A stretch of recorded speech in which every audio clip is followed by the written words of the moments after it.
We all know that engaged employees are more productive, and for working parents, often flexibility plays a big part in engagement levels.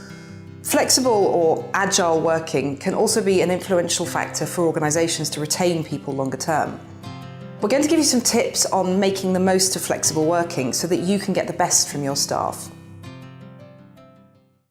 So what is flexible working? Well, there are many different types. Part-time, flexible or compressed hours, working from home, doing a job share, perhaps annualised working hours, and many other permutations beside.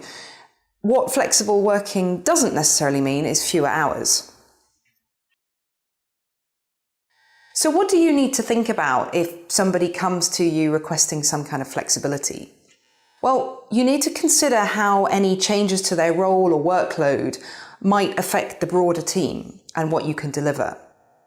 Start with a positive frame of mind.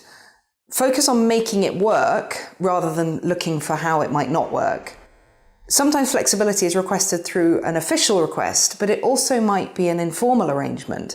So figure out which it is in terms of the kind of the request that has come in and which it needs to be.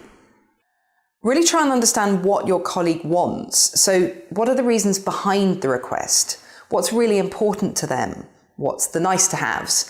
And what's the stuff that's going to help you work together to find a really mutually agreeable solution?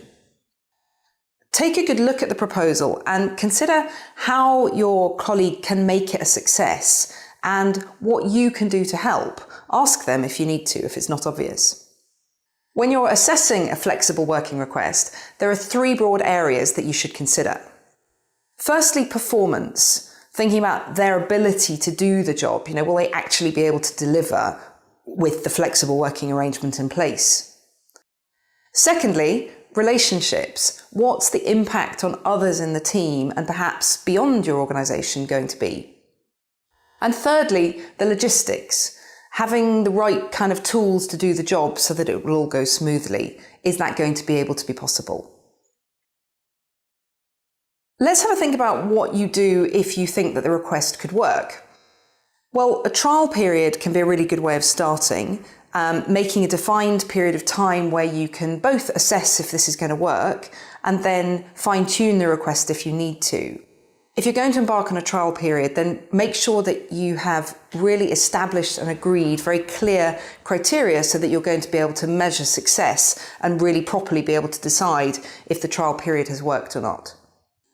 Make sure you review the flexible working arrangement regularly. You could put some diary prompts in for yourself if you need to. And give clear and open feedback as to what is and perhaps isn't working. You'll overall have a much greater chance of success if you work together on this.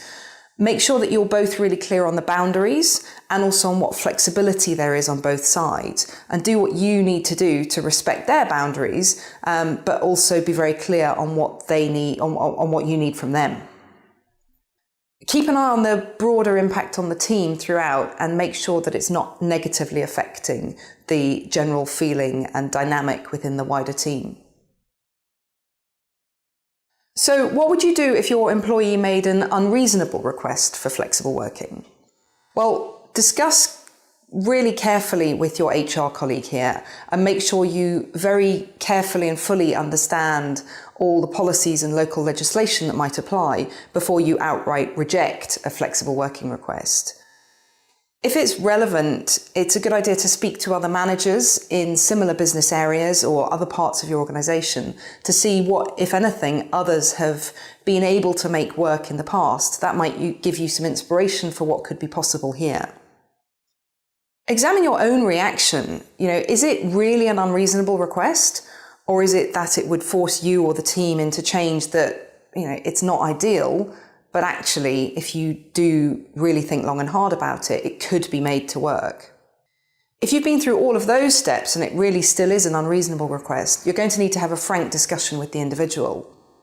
What I would recommend there is focus on the big outcomes. What do they and you need or want most of all, rather than the minutiae of exactly what day they want here and there.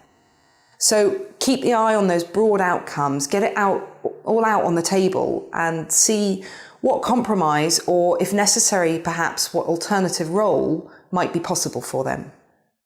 Flexibility really can be a make or break requirement for working parents, so it's very important to handle it really sensitively, to be creative and to challenge your own beliefs as well on what can and can't be done.